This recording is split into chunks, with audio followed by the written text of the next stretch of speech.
taking out one of the world's most wanted men. That should be a win, right? But what if I told you his death didn't bring peace? It kicked off a war.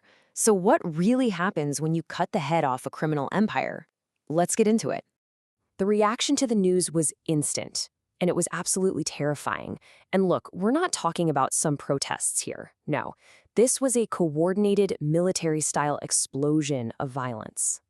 Within just a few hours of the operation, a huge part of Mexico was just paralyzed.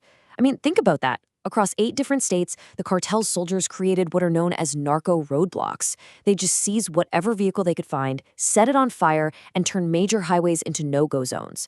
And this wasn't happening out in the middle of nowhere. This quote right here, it's from a tourist, a woman named Donna Kemp, on vacation in the resort city of Puerto Vallarta. All of a sudden, her holiday became a war zone, with fires, explosions, and military choppers flying right over her head. It really brings the cartel's power down to a terrifyingly personal level. And the ripple effect was just insane. You had major airlines like Air Canada and Delta immediately grounding all their flights. The governor of Jalisco declared a code red, telling millions of people to get inside and stay there. Public transport just stopped. And then, get this, gunmen actually stormed the airport in Guadalajara, a city that's supposed to be hosting the World Cup, sending people running for their lives. This wasn't just crime, it was an act of pure terror meant to shut down an entire region. So, who was this guy? Who was the man whose death could unleash this level of chaos? Well, he was a ghost, really. Unlike somebody like El Chapo, this guy preferred to run his empire from the shadows.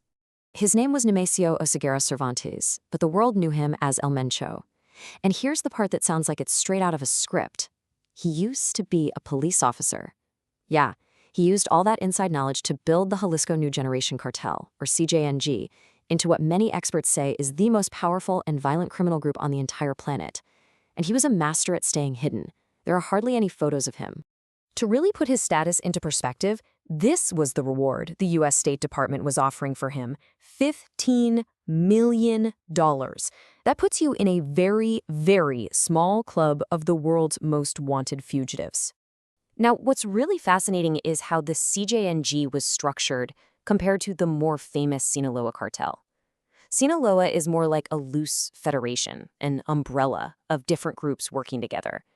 But the CJNG under El Mencho was run like a corporation. He was the CDO, and he set up these semi-independent franchises, which allowed the cartel to expand at a terrifying speed. And while Sinaloa has been getting weaker from all its infighting, the DEA considers the CJNG to be right up there with them in terms of power. And you gotta understand, this was about so much more than just drugs. The CJNG is a massive global criminal organization. Sure, they're pushing fentanyl and meth, but they're also into weapons trafficking, massive extortion rackets, migrant smuggling, even stealing oil directly from state-owned pipelines. It's a diversified, multi-billion-dollar criminal enterprise. And this right here just shows you their audacity, their military power.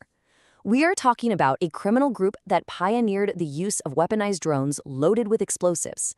And back in 2015, they actually shot down a Mexican military helicopter with a rocket-propelled grenade. Let that sink in. This is not a street gang. This is a paramilitary force. So, how in the world do you take down a ghost who commands his own private army? Well, it takes a super high-stakes, international, military-grade operation.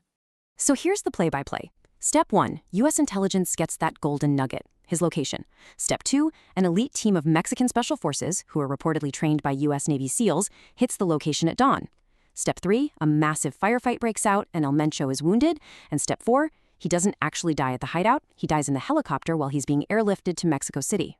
And just look at what they found at the scene. This wasn't some house, it was a fortress. The military seized armored vehicles, tons of high-powered weapons, and yep, there they are again, rocket launchers. It just confirms the kind of firepower El Mencho had around him at all times. So, we get to the most crucial point in this whole story. Killing the king doesn't destroy the kingdom, it just creates a power vacuum. And in the cartel world, a power vacuum is always, always filled with blood. So who's lining up to take the crown? Well, you've got El Mencho's stepson, El Pelon, who was already kind of his number 2. You've got these powerful regional bosses like El Sapo and El Jardinero. Now, you'd think his own kids, El Menchito and La Negra, would be the natural heirs, but they're both sitting in prison right now, which really complicates things.